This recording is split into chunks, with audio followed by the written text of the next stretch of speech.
I did ask Simon if he could give me the title of his dissertation, but it was so long and I thought it's much better if he came up with his own title. And it is relevant, very relevant to the topic that we're talking about, attract, retain, and engage. So can I just hand it over to you? You certainly can. Thank you very much, Philip.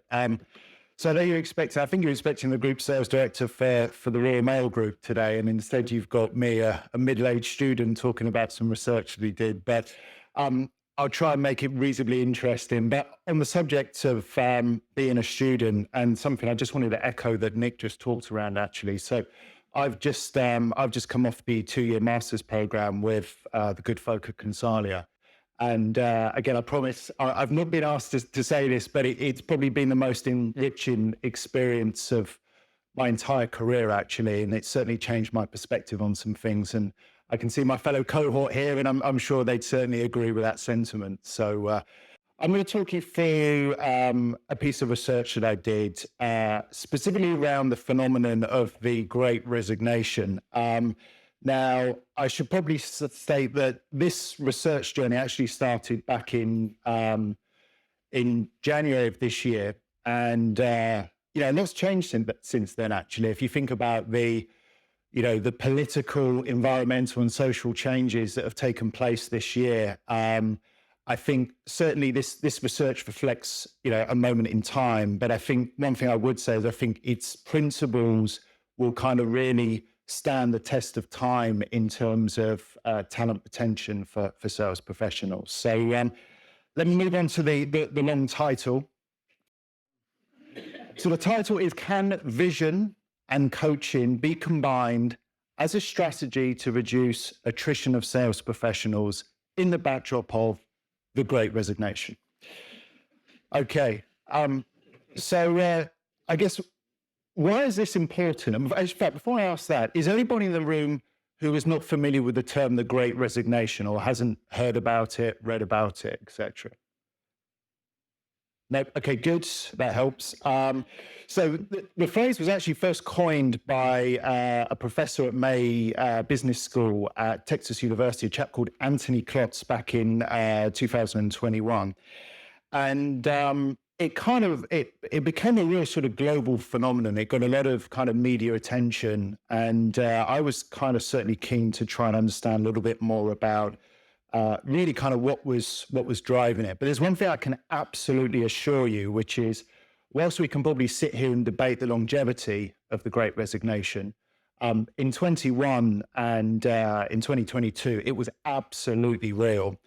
So I want to give you a kind of sense of the gratitude of the kind of scale of the issue, basically. So you probably recall kind of the media being dominated with headlines like this. And like I said, like any kind of phenomenon, I wanted to kind of really try and get under the skin around what was actually driving this. Because what I was certainly seeing within my own business at the time was that we were seeing some really unprecedented movement within our kind of sales community, and almost a mass migration of salespeople that were really taking advantage of a kind of moment in time for various reasons to kind of impact their own lives. And really to kind of understand the scale of the problem, we kind of really need to get into the numbers on this. So let me just explain these graphs for you. So the source of this data is the Office of National Statistics. And when I started this research journey back in early 21, what you can see, this graph on the left, which is a view of people moving job to job through resignation, as you can see, there was a huge spike which continued through 21 and was at the highest point in record. And this is UK data, the source being the ONS.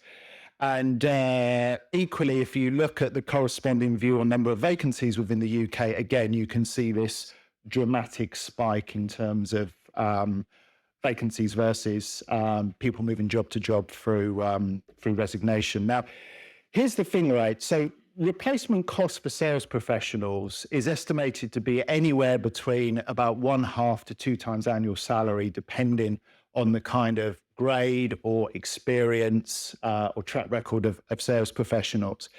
And if you think about the unprecedented movement in the employment market, this is just another thing that's creating a real downward pressure on earnings for organizations at the moment. And there was a point that Patrick made actually this morning, talking about salary inflation. So certainly what I was seeing was that, some very average salespeople were able to command some very, very high salaries at the time because businesses were competing so hard to attract and retain, talent. And that model is unsustainable, right? It's not sustainable. And there will become a point where the market cools and, an FD is going to look at his P&L and look at all his FTE lines and suddenly start to look at the ROI of those hires and determine actually, did we overpay for these people? And the reality is at that time, yes. So as I said, I think one thing is for sure, right? The very best salespeople will always be highly prized recruits to competing organizations. So there's a saying that says, the key to a good story is not kind of what or how, but why. Why is this happening? And this is a view from Gartner, from an interesting article called "Resignation or Not, Money Won't Fix All of Your Talent Problems." And I think what's quite interesting here is they created this model, which was a view looking at all of the causes of attrition, and they kind of segmented it. As we know, Gartner liked to create a model for pretty much everything, whether it's the hype cycle or the magic quadrant. Well, this one was based around attrition. And what I thought was quite interesting is when they looked at the organizational triggers for employee attrition, and they called out three things, actually: lack of personal growth opportunities, lack of managerial support for career advancement, and a lack of recognition for contribution, which I thought was quite interesting. So that's one external view that's out in the public domain right now. But if I were to kind of just summarize my secondary data sources, so this is the external literature that I was kind of researching to get a view of, why are people quitting their jobs, basically. And interestingly, there was a research firm called Statista that basically looked at the period from April 21 to 22 and did quite a significant survey. Their sample set was in excess of 13,000. It was a global survey, and it covered the UK. And essentially, they looked at all the reasons people were quitting. And as you can probably see, it's the top bar graph with the horizontal bars in the top right, and lack of career development and advancement was the number one at 41%, which topped pay. And I'll come on to pay shortly, because I think there is still a misconception around pay and salespeople and what motivates them primarily. And interestingly, the other thing that came out of my secondary research was that disengaged employees have a higher propensity to leave organizations. Now, that probably seems quite a logical assumption. But interestingly, there was some research done by Forbes, and this study looked at, it basically looked at the relationship between employee engagement and meaningful organizational vision. And essentially what that study found was that those people that found their organization's vision meaningful were much more deeply engaged, which was an interesting correlation. I'm going to come back to that. But essentially, what you've got here, figure one, is really an illustration of the relationship between the macroeconomic conditions, the problem and the opportunity statement, and the research questions. So to summarize, if vision improves engagement and coaching supports personal development and growth, can vision and coaching be combined as a strategy to reduce attrition of sales professionals in the backdrop of the Great Resignation? And then began the research question. So I'm not going to get too academic on this now. I was going to get into this. Wait there. Are there any students in the room, by the way? Quite a few. I was going to say, good, all the students. Okay. Right. Okay. So I'm not going to get into a whole load of depth about my research philosophy, but one thing I will do, I will explain the fishbowl, basically. So one of the problems I had as a student, many intelligent people tried to explain this to me, which was the difference between constructivism and positivism. And I was, you need to clearly define your research philosophy in your paper. And I was like, I can't do that because I can barely pronounce the words, let alone determine their meaning. And I actually found there was a great video. It was a 3-minute video on YouTube. It was like research philosophy for dummies. And basically, the way they described it is they said, okay, if your research subjects are fish and you want to study them but attach meaning to their experiences, then you can't study the fishbowl from a distance. You've got to jump into the fishbowl and interact with the fish to attach meaning to their behavior and experiences, right? So that's your constructivism. And positivism is when you're viewing from a distance. Now, given my research subjects were sales professionals and sales leaders, clearly that led itself to constructivism. And the relativism bit was basically, my view was, there is no one reality or truth that we can append to causes of the Great Resignation, right? Because there are many realities and many truths, hence the position on relativism. In terms of my research approach, it was action research, used mixed methods in terms of both collecting quantitative and qualitative data, each data set informing one another. And in terms of the methods, so I had a sample of senior sales leaders that I interviewed. And also I wanted to capture the views of a community of frontline sales leaders. So I created a questionnaire that was done on a Likert scale. So basically a series of statements, strongly agree, neither agree, disagree, strongly disagree, etc. And then essentially modeled the data looking at kind of mean averages against certain statements, etc. And in terms of the analysis of the qualitative data, that was done for thematic content analysis. So that's as academic as I'm going to get on the subject. There we go. Right. So moving on. So here's the key research findings that came out of this. So we're going to talk through them, but I want to talk about these 4, which I think are the most important. So the first one is subjects are guided by vision, either personal or organizational. So I'm going to elaborate on that shortly. The other thing that was interesting is subjects feel that they lack personal growth opportunities. So if you remember when we were talking about my secondary sources of data, the Gartner research, the Statista research, evidence in these were some of the biggest causes of attrition within the sales, within the market. Well, as you can see, the alignment of my sort of primary and secondary data sources. Coaching experience are inconsistent within the sample. So it was quite interesting.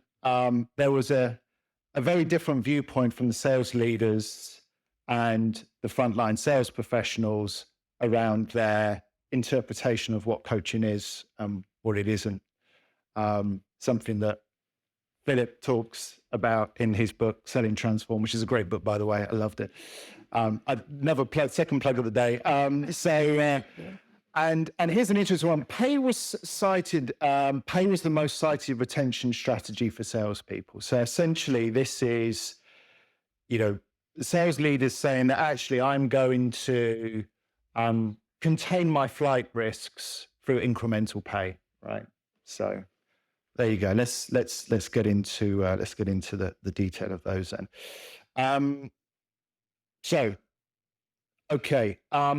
So I'm going to talk about the power of vision. Now, I think the one thing to say is that not everybody buys into the concept of vision. Not everybody is a visionary, right? So I was really quite stunned by these results. So this is the results from the surveys that went out to the sample of sales professionals. And 100% of them agreed that their organization is driven by a vision and could confidently describe it. And then we had a further 94% that believed in their organization's vision, and then another 94% that believed they were personally contributing to that. So they were part of the cause, right? And I was really encouraged by this. I thought, actually, this is a real opportunity, because I think one of the challenges we have sometimes is that in our corporate world, vision sometimes gets lost somewhat and can become a empty corporate slogan on the wall of the reception, and the fact that these people were so emotionally attached to it just filled me with delight and hope.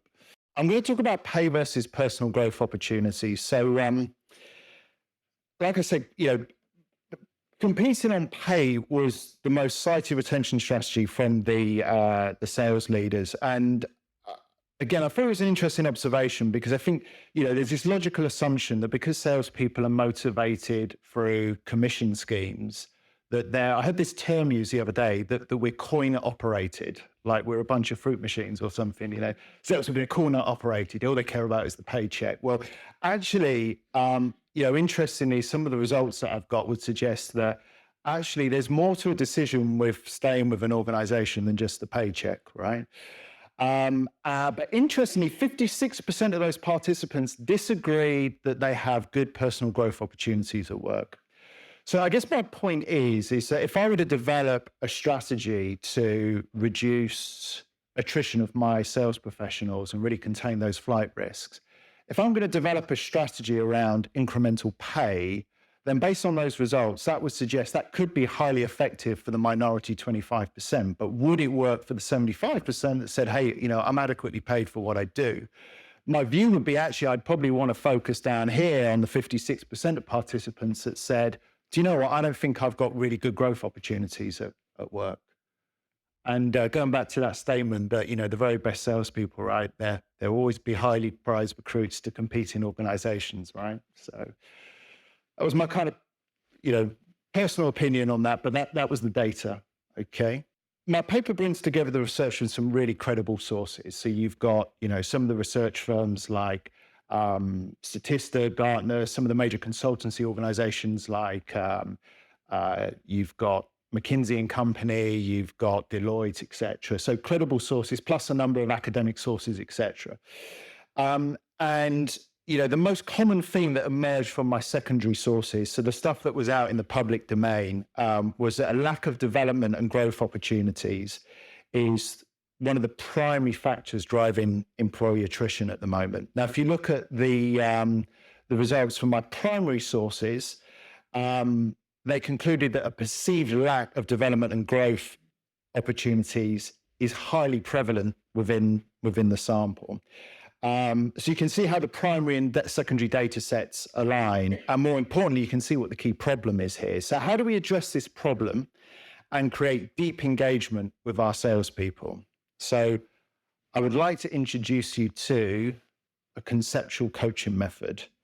It's called V2 Grow, and it's basically a modification of Sir John Whitmore's Grow model, which he introduced in the late 1980s. And I'm sure some of you are very familiar with, certainly the coaches in the room. Now, here's the difference, right? Is that the original Grow method was designed mainly to focus on a present reality. Okay, so specifically it's used for goal setting, performance and problem solving. And I'd really concluded early in my sort of master's study that it sort of lends itself to kind of short-termism, kind of in the moment, really. Now, what V2 Grow does is it introduces vision and essentially extends the coaching perspective to be more long range in its perspective and therefore lends itself more to growth, development, and career advancement. And it's predicated on this question: who do you want to be? Okay. And that has to be defined before any learning agenda or goals can be set. Okay. Now, achieving the very best version of ourselves, often that requires some level of behavior modification. And as I'm sure some of you are aware, behavior is directly influenced by our values and our beliefs.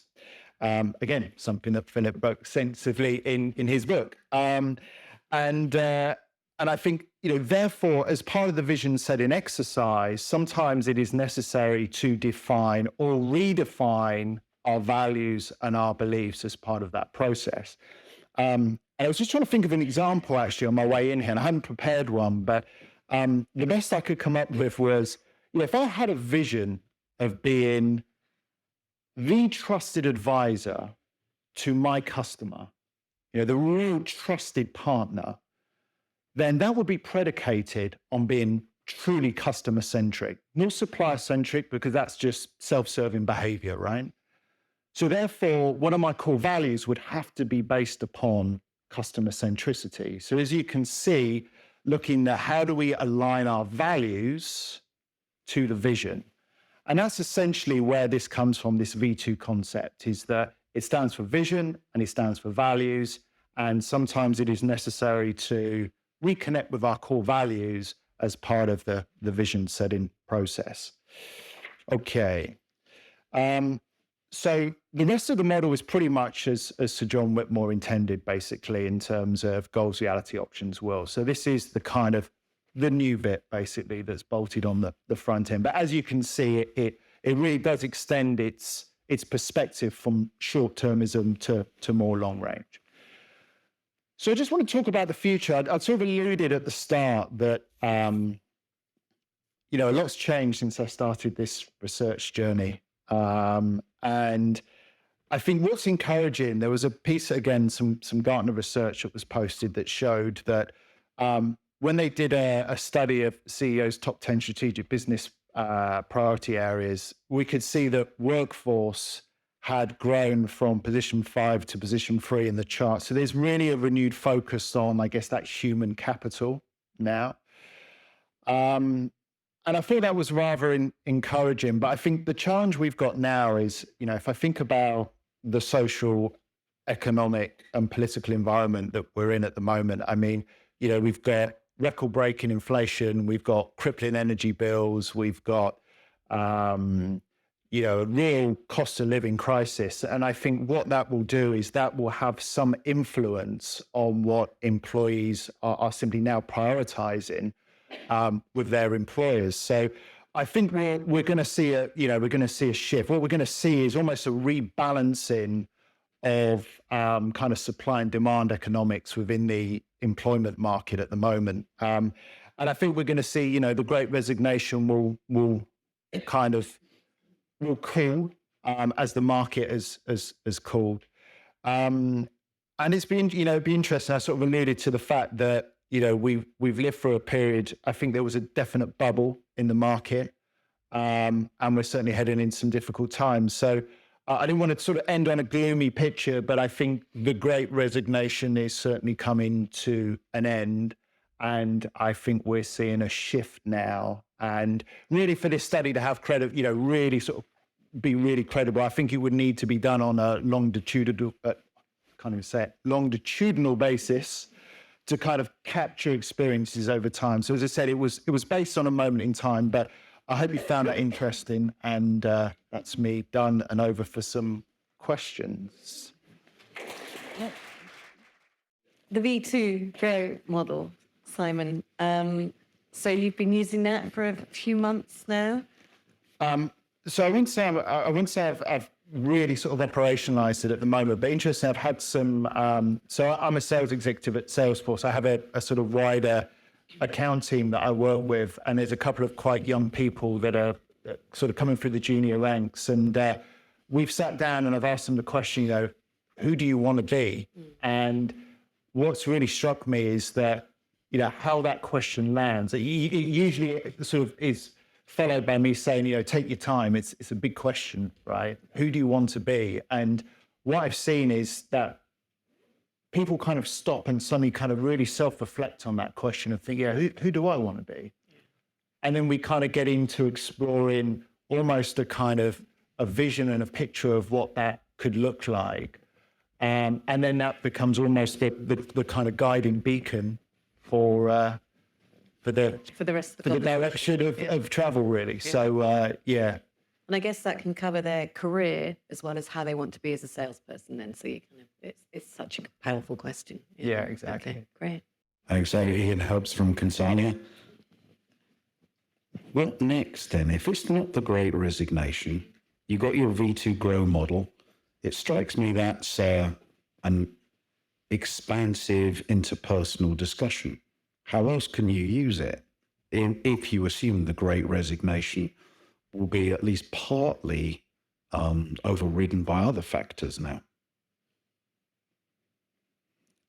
I'm just trying to So understand. using your model, regardless of whether it's Great Resignation or not. Okay. So what next for it? So, you know, I was really interested by some of the things that Nick was talking around, you know, bringing the youth through the academy and bringing this, you know, I love seeing graduates because they're full of energy and they're unspoiled and they're hungry and they're, you know, they're not jaded cynics like me. But, you know, my view was, you know, these people, they just need some direction, some support, coaching and mentoring. But equally, you know, if there was a quote that I love from Ken Blanchard, it was like, if your people don't know where you're going, then your leadership doesn't matter. And this is a way of defining that direction, but helping them self-discover it rather than you kind of prescribing it. So I'm quite passionate about the application of it, actually. I haven't figured it all out, but I think it has a place. Thank you. It's really interesting presentation. I'm doing something very similar and finishing it. I'm just curious, you talked about the career development being the number one career progression. I think it's a very easy thing to say.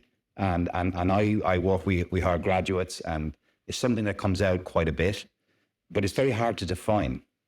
And an example would be career development to some people is, I want to be vice president in 6 months, you know? And I think it's such a difficult subject, and it's something that really needs to be explored. And just wondering your thoughts on that, because when somebody says, I want career progression, career development, I'm straight away thinking times, scales, understanding, you know. Any thoughts on that?